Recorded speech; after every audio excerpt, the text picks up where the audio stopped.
नमस्कार, अस्सलामु अलैकुम। लाइव हिंदुस्तान पर आप देख रहे हैं वीडियो शो दीन दुनिया। मैं हूं इमरान खान। मिडिल ईस्ट में अमेरिका जिन अरब मुल्कों को अपना दोस्त कहता है, अब इसराइल उन पर भी हमला कर रहा है और इसकी शुरुआत कतर से हो चुकी है। अल्लाह अकबर। अरब देशों की आवाम में इसराइल की इस आक्रामकता को लेकर बेहद गुस्सा है। अल्लाह अकबर। अस्सलामु अलैकुम व रहमतुल्लाह।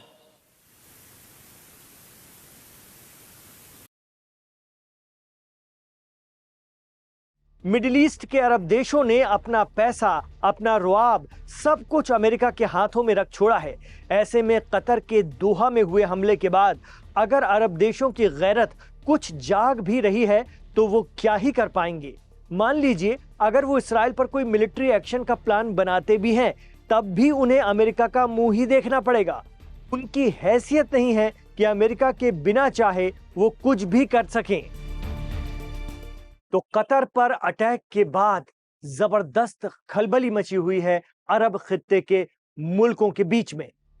खबर है कि मुत्तहिदा अरब अमीरात या यूएई, जो इसराइल को मान्यता देता है, उसके साथ इब्राहिम समझौते के साथ जुड़ा हुआ है, उसने अपने यहां होने वाली एक डिफेंस कॉन्फ्रेंस में इसराइल के आने पर बैन लगा दिया है।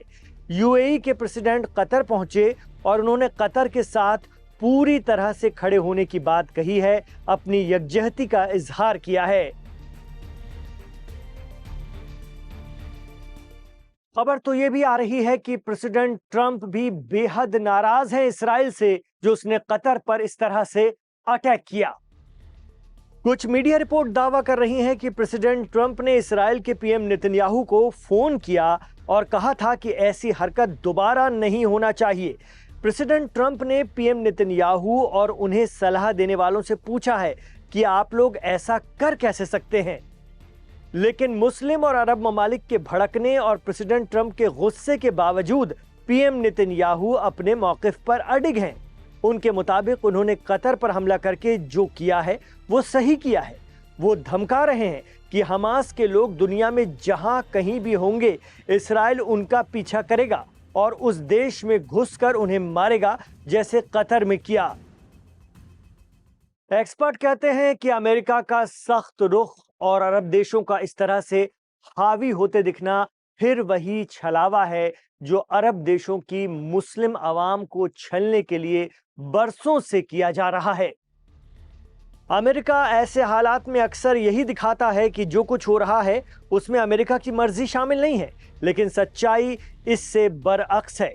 इसराइल के सिर पर अमेरिका का भरपूर हाथ है और बिना अमेरिका के इसराइल एक कदम नहीं चलता। अब कतर पर हमले को लेकर यूनाइटेड नेशंस की सिक्योरिटी काउंसिल की एक मीटिंग बुलाई गई है और देखने वाली बात तो ये होगी कि अमेरिका वहां क्या करता है। एक्सपर्ट कहते हैं कि यह असंभव है कि अमेरिका इस इंटरनेशनल प्लेटफॉर्म पर इसराइल को न बचाए। अभी भले ही ट्रंप कितनी भी नाराजगी दिखा लें, लेकिन वो अरब देशों के गुस्से से इसराइल को बचाएंगे, ये तय है। ईरान मामलों के जानकार शौकत भारती कहते हैं कि अरब देशों का गुस्सा भी क्या ही गुस्सा है, सिर्फ एक तरह की वो लिप सर्विस है।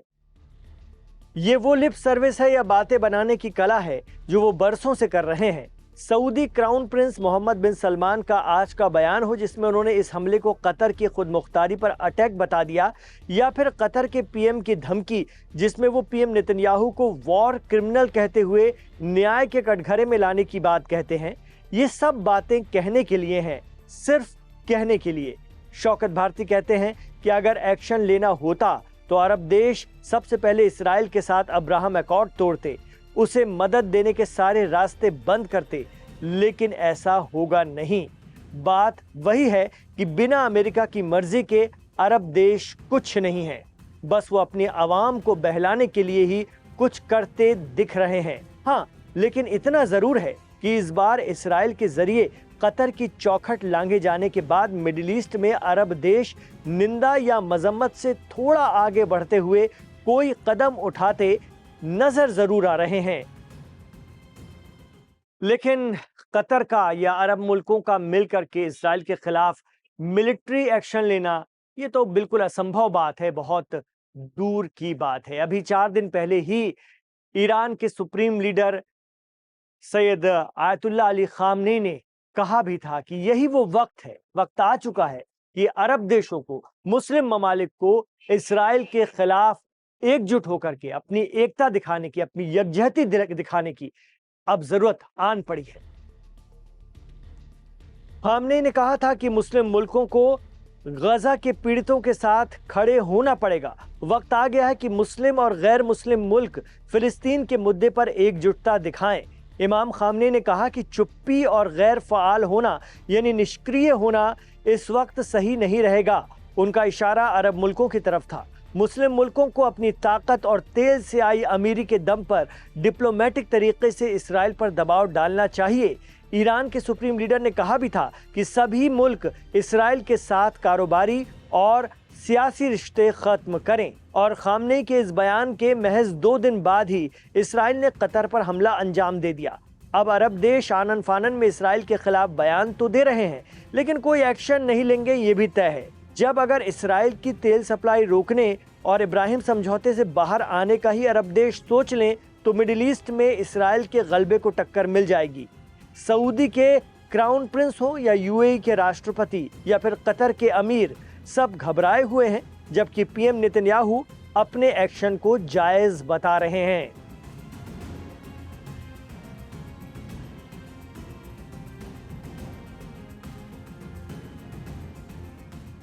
इसराइल के इसी रुख पर अभी 4 दिन पहले ईरान के सुप्रीम लीडर खामनेई ने और क्या कहा था वो भी सुन लीजिए। इमाम खामनेई ने कहा था कि ज़ायूनी हुकूमत अनेक अपराधों और हैरान कर देने वाली तबाही को बिना शर्म के अंजाम दे रही है। भले ही ये अपराध अमेरिका जैसे ताकतवर देश के समर्थन से हो रहे हों, लेकिन इसका मुकाबला करने का रास्ता बंद नहीं हुआ है। यहाँ खामनेई ईरान की मुकावमती संगठनों या रेजिस्टेंस फोर्सेस का जिक्र कर रहे थे। उनका कहना था कि रेजिस्टेंस पूरी ताकत से इन अपराधों का मुकाबला करेगा। खामनेई ने इसराइल को दुनिया का सबसे अलग थलग और नफरती शासन बताया और कहा कि ईरान की कूटनीति की प्रमुख दिशा यही होनी चाहिए कि दूसरे देशों को इस अपराधी शासन से राजनीतिक और व्यावसायिक रिश्ते तोड़ने के लिए प्रेरित किया जाए। जो लोग इसराइल की इस आक्रामकता पर चुप हैं, उनकी चुप्पी को इसराइल की साझेदारी माना जाएगा।